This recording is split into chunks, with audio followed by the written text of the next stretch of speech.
প্রচুর মিষ্টি মাশাআল্লাহ। শিশিরটাও সুইট, অনেক জুস, চামড়া পাতলা, ফাইবারলেস, খুবই মিষ্টি। সোফা 24-25 ব্রিক্স হবেই। আসসালামু আলাইকুম ওয়া রাহমাতুল্লাহি ওয়া বারাকাতুহু। সুপ্রিয় বৃক্ষপ্রেমী ভাই বোনেরা, আজকে আমরা আরেকটা আম দেখবো। এইখানে জিন্দালং আর এইখানে শিশি। অনেকেই বলতেছে দুইটাই এক, আবার অনেক ক্ষেত্রে সাইজেরও ভিন্নতা আছে। গাছের গঠন, পাতা অলমোস্ট কিন্তু একই রকম। আমরা এখন আজকে দেখবো টেস্টের দিকে কোনো ভিন্নতা পাই কিনা। যদি পাওয়া যায় তাহলে তো অবশ্যই এটা জিন্দালং আলাদা। তবে আমি 90% শিওর আছি যে জিন্দালং একটা ভ্যারাইটি আর শিশির আরেকটা ভ্যারাইটি। তো চলুন দেখি এটার স্বাদ কেমন। অনেক সুন্দর। হ্যাঁ, ঠিক আছে, নেন ভাই। প্রচন্ড মিষ্টি। দেখা যাক। বিসমিল্লাহির রহমানির রহিম।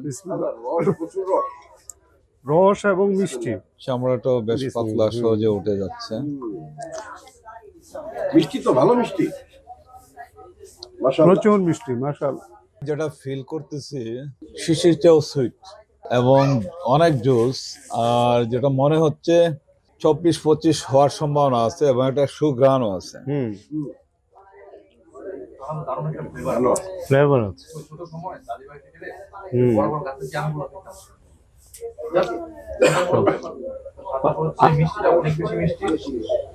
মানে আমি কিভাবে বোঝাবো, নর্মালি আমি 13-14 বছর থেকে চায়ের সাথে কোনো চিনি আমি নেই না। কখনো যদি বলেও চিনি কেউ দিয়ে দেয় তাহলে এই চা নেওয়ার সময় যে একটা মিষ্টতা অনুভব হয়, এটার মধ্যে মনে হচ্ছে এই ধরনের এক্সট্রা একটা সুইট মনে হচ্ছে।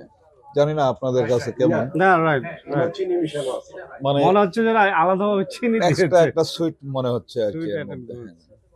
এটা আরো একটু বড় হয়।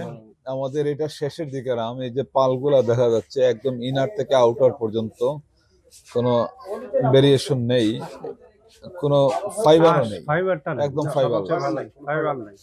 এই যে তার টেক্সচারটা একটা জুসি জুসি ভাব আছে এবং চামড়াটা খুব পাতলা। পাতলা।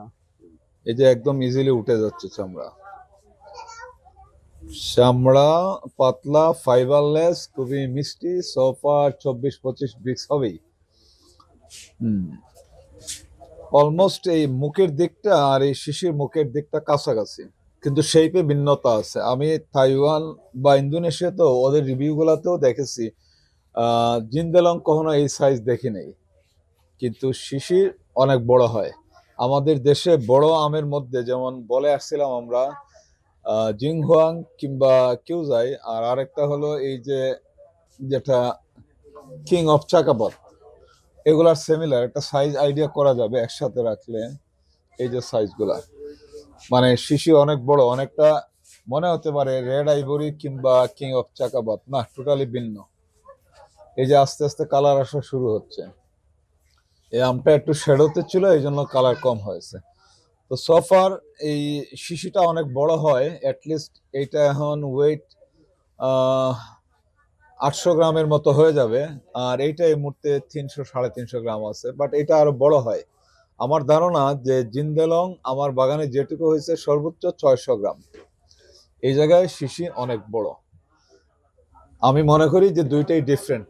তারপরও ইনশাল্লাহ আবারও আমরা পরবর্তীতে দেখবো আরো কিছু রিভিউতে। আল্লাহ হাফিজ।